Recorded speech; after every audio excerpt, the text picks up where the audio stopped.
paz de Jesus, Bíblia todo dia. Desafio de ler a Bíblia em um ano. Em nome do Pai, do Filho e do Espírito Santo. Amém. Oração inicial. Abre, Senhor, a minha mente para que eu compreenda, minha boca para que eu proclame e meu coração para que eu acolha. Amém.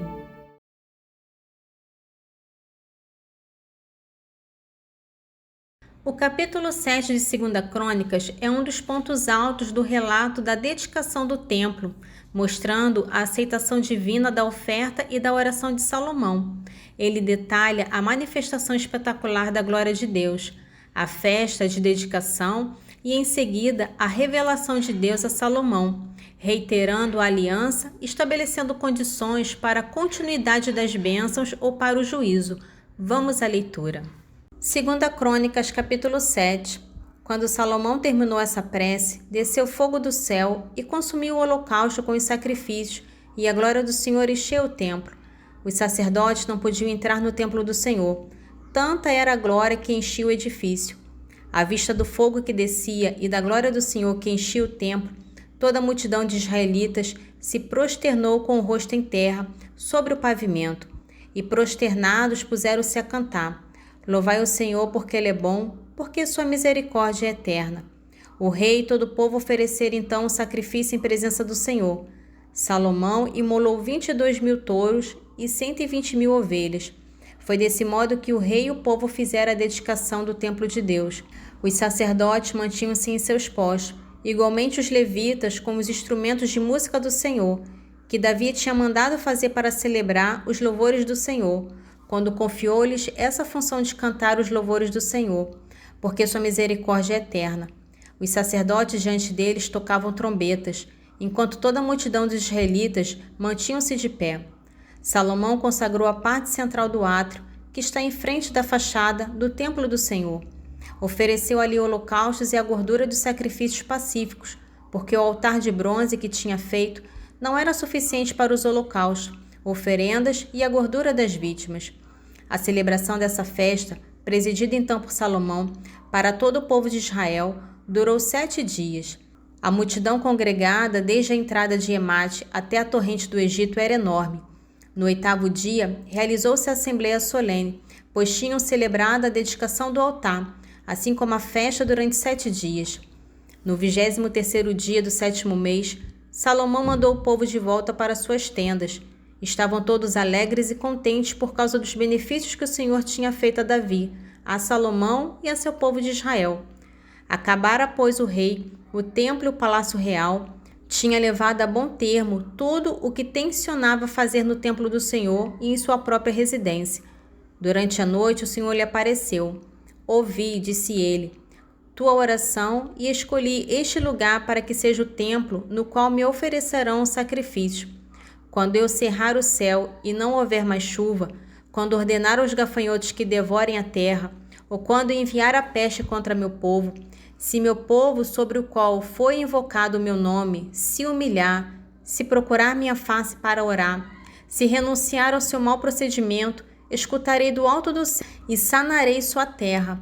Doravante meus olhos estarão abertos e meus ouvidos atentos às preces feitas neste lugar. Pois para o futuro escolho e consagro este templo, para que meu nome nele resida para sempre. Meus olhos e meu coração estarão nele para sempre. Quanto a ti, se andares na minha presença, como fez teu pai Davi, se puseres em prática tudo o que prescrevi, se observares minhas leis e meus preceitos, elevarei o trono de sua realeza, como prometi a teu pai, dizendo-lhe que jamais lhe faltaria descendente que ocupasse o trono de Israel. Mas, se vos desviardes de mim e negligenciardes os preceitos e mandamentos que vos prescrevi, para servirdes a outros deuses e render-lhes culto, então vos exterminarei da terra, que vos dei, e arrojarei para longe de mim este templo que consagrei a meu nome, e dele farei para todas as nações pagãs objeto de fábula e de riso. Este templo tão excelso será para todos os transeuntes um objeto de espanto. Eles dirão, como tratou o Senhor dessa maneira esta terra e este templo? E responderão, é porque abandonaram o Senhor, o Deus de seus pais, que os tinha tirado do Egito, e se apegaram a outros deuses. prostrando-se diante deles e rendendo-lhe culto. Eis porque fez sobrevir a eles todas essas calamidades. Em resumo, 2 Crônicas 8 mostra a consolidação do poder e da prosperidade de Salomão após a dedicação do templo. Salomão não apenas constrói seu palácio, mas também fortalece as fronteiras e as rotas comerciais de seu reino. O cronista enfatiza que Salomão usou os povos estrangeiros subjugados para os trabalhos pesados, reservando os israelitas para posições militares e administrativas, aliviando a carga sobre o povo de Deus. Salomão estabelece e organiza o serviço no templo de acordo com os mandamentos de Moisés e as instruções de Davi, garantindo a continuidade da adoração e do sacrifício. Este capítulo complementa a imagem de um rei abençoado por Deus, com sabedoria e prosperidade, que se reflete na organização de seu reino e na magnificência de suas construções e do culto divino. 2 Crônicas, capítulo 8. Ao cabo de 20 anos, Salomão tinha construído o templo do Senhor e sua própria residência. Reconstruiu também as cidades que Hirã lhe tinha dado e nelas estabeleceu os israelitas. Em seguida atacou Emate de Soba e se apoderou dela. Construiu Tadmor no deserto e todas as localidades que serviam de entreposto na terra de Emate. Construiu Bet-Horon Superior e Bet-Horon Inferior, cidades fortificadas providas de muralhas, portas e ferrolhos. Construiu Baalat e todas as localidades que lhe serviam de entrepostos de aprovisionamento, as cidades para os carros, as cidades para a cavalaria e tudo quanto achou bom construir em Jerusalém, no Líbano e em todo o território submetido ao seu poder. Toda a população que tinha sobrevivido dos hititas, dos amorreus, dos ferezeus, dos heveus e dos jebuseus, tudo que não era de Israel, todos descendentes desses povos que tinham ficado na terra sem que Israel tivesse podido exterminar. Salomão submeteu-os como pessoal de trabalho pesado, o que são ainda hoje. Nenhum israelita foi empregado nos trabalhos de Salomão como escravo. Foram seus guerreiros, chefe de suas tropas de eleição, comandante de seus carros e de sua cavalaria. Os contramestres do rei, colocados à frente dos obreiros, eram em número de 250. Salomão mandou buscar a filha do faraó da cidade de Davi para a residência que tinha construído para ela. Minha mulher, disse ele, não deve habitar na casa de Davi, rei de Israel. Essa habitação na qual entrou a arca do Senhor é um santuário. Então Salomão ofereceu ao Senhor holocaustos no seu altar, que tinha construído diante do pórtico. Cada dia oferecia os sacrifícios prescritos por Moisés, igualmente aos sábados, nas neomênias e nas 3 festas do ano, festa dos ázimos, festa das semanas e festa dos tabernáculos, conforme as disposições tomadas por seu pai Davi. Empossou as diversas classes de sacerdotes em suas funções, assim como os levitas, em seus ministérios de louvar o Senhor e no seu serviço cotidiano em presença dos sacerdotes.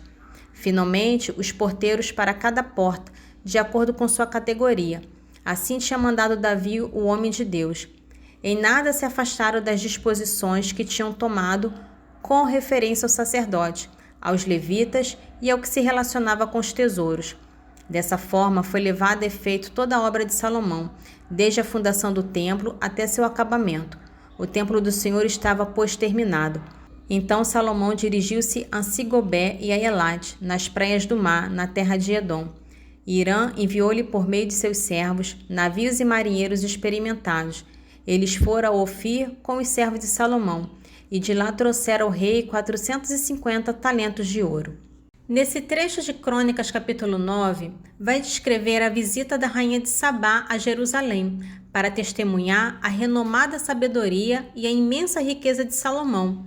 Impressionada com tudo o que viu e ouviu, ela louva a Deus pelo rei e o presenteia com riquezas fabulosas, recebendo em troca ainda mais do que esperava. 2 Crônicas, capítulo 9, dos versículos 1 ao 12. A rainha de Sabá, ouvindo falar da fama de Salomão, veio a Jerusalém para prová-lo por meio de enigmas. Ela tinha um séquito considerável, camelos carregados de aromas, grandes quantidades de ouro e de pedras preciosas. Quando, da sua visita a Salomão, expôs-lhe tudo o que tinha no coração. Salomão respondeu a todas as suas perguntas e nada houve por demais obscuro que não pudesse solucionar. Diante dessa sabedoria do rei, à vista da residência que tinha construído para si, dos manjares de sua mesa, dos aposentos de seus servos, da habitação e vestes de seus domésticos, de seus copeiros e seus trajes, dos holocaustos que oferecia no templo do Senhor, a rainha de Sabá ficou elevada de admiração. É, pois, verdade, disse ela ao rei, o que tinha ouvido dizer em minha terra a respeito de tuas obras e de tua sabedoria. Não queria dar fé a isso antes de vir e ver com meus próprios olhos. Pois bem, o que me tinham descrito não era sequer a metade de tua imensa sabedoria. Ultrapassas tudo o que soube de ti pela tua fama. Felizes os teus servos. Felizes esses servos que sempre estão diante de ti e ouvem tua sabedoria. Bendito seja o Senhor teu Deus, que te tomou como objeto de afeição e te colocou no seu trono como rei em nome do Senhor teu Deus. É por causa de seu amor a Israel e porque quer fazê-lo subsistir para sempre que te fez rei, para que faças reinar o direito e a justiça. Em seguida deu ao rei 120 talentos de ouro, grandes quantidades de aromas e pedras preciosas. Jamais se viram tantos aromas quanto os que a rainha de Sabá deu ao rei Salomão. Os servos de Irã e os servos de Salomão, que traziam ouro de Ofir, trouxeram também madeira de sândalo e pedras preciosas. Com essa madeira de sândalo, o rei fez degraus para o templo do Senhor e para o palácio real, harpas e liras para os cantores. Nunca ainda se tinha visto semelhante madeira na terra de Judá. O rei Salomão presenteou a rainha de Sabá com tudo o que ela sonhava ganhar, com muito mais do que ela havia trazido. Depois ela retomou com seus servos o caminho de sua terra. Em resumo, Atos 12 apresenta temas poderosos. A igreja enfrenta perseguição e perde um de seus líderes, Tiago, mas a oração incessante demonstra sua fé e a base de sua força. A libertação milagrosa de Pedro é uma resposta direta à oração unânime da igreja, mostrando o poder da intercessão. Deus intervém diretamente para proteger seus servos, libertando Pedro, e para julgar os que se opõem a ele com a morte de Herodes. Apesar da oposição, a palavra do Senhor não pode ser contida. Ela continua a crescer e se multiplicar. O retorno de Barnabé e Saulo e a menção de João Marcos prepara o cenário para as missões gentílicas que seguirão. Este capítulo serve como uma prova da proteção divina sobre a igreja, mesmo em meio à perseguição mais severa, e um lembrete do destino daqueles que se opõem ao plano de Deus. Atos dos Apóstolos, capítulo 12. Por aquele mesmo tempo, o rei Herodes mandou prender alguns membros da igreja para os maltratar. Assim foi que matou a espada Tiago, irmão de João. Vendo que isso agradava aos judeus, mandou prender Pedro. Eram então os dias dos pães sem fermento. Mandou prendê-lo e lançou no cárcere, entregando-o à guarda de 4 grupos, de 4 soldados cada um, com a intenção de apresentá-lo ao povo depois da Páscoa. Pedro estava assim encerrado na prisão, mas a igreja orava sem cessar por ele a Deus. Na noite anterior, que Herodes ia apresentá-lo, dormia Pedro entre 2 soldados, ligado com 2 cadeias. Os guardas à porta vigiavam o cárcere. De repente, apresentou-se um anjo do Senhor e uma luz brilhou no recinto. Tocando no lado de Pedro, o anjo despertou. Levanta-te depressa, disse ele. Caíram-lhe as cadeias das mãos. O anjo ordenou: cinge-te e calça as tuas sandálias. Ele assim o fez. O anjo acrescentou: cobre-te com a tua capa e segue-me. Pedro saiu e seguiu, sem saber se era real o que se fazia por meio do anjo. Julgava estar sonhando. Passaram o primeiro e segundo postos da guarda. Chegaram ao portão de ferro, que dá para a cidade, o qual se lhe abriu por si mesmo. Saíram e tomaram juntos uma rua. Em seguida, de súbito, o anjo desapareceu. Então Pedro tornou a si e disse: agora vejo que o Senhor mandou verdadeiramente o seu anjo e me livrou da mão de Herodes e de tudo o que esperava o povo dos judeus. Refletiu um momento e dirigiu-se para a casa de Maria, mãe de João, que tem por sobrenome Marcos, onde muitos se tinham reunido e faziam oração. Quando bateu à porta de entrada, uma criada chamada Rode adiantou-se para escutar. Mal reconheceu a voz de Pedro, de tanta alegria não abriu a porta, mas correndo para dentro, foi anunciar que era Pedro que estava à porta. Disseram-lhe: está louca? Mas ela persistia em afirmar que era verdade. Diziam eles: então é o seu anjo. Pedro continuava a bater. Afinal, abriram a porta, viram-no e ficaram atônitos. Ele, acenando-lhes com a mão que se calassem, contou como o Senhor o havia livrado da prisão e disse: comunicai-o a Tiago e aos irmãos. Em seguida, saiu dali e retirou-se para outro lugar. Logo que amanheceu, houve um sobressalto pouco comum entre os soldados sobre o que acontecera a Pedro. Herodes, procurando e não achando, instaurou um processo contra os guardas e mandou supliciá-los. Em seguida, desceu da Judéia para Cesareia, onde permaneceu. Estava Herodes em conflito com os habitantes de Tiro e de Sidônia. Estes, porém, de comum acordo, se apresentaram a ele e, com o favor de Blausto, que era camereiro do rei, pediram a paz, porque a sua região era abastecida por ele.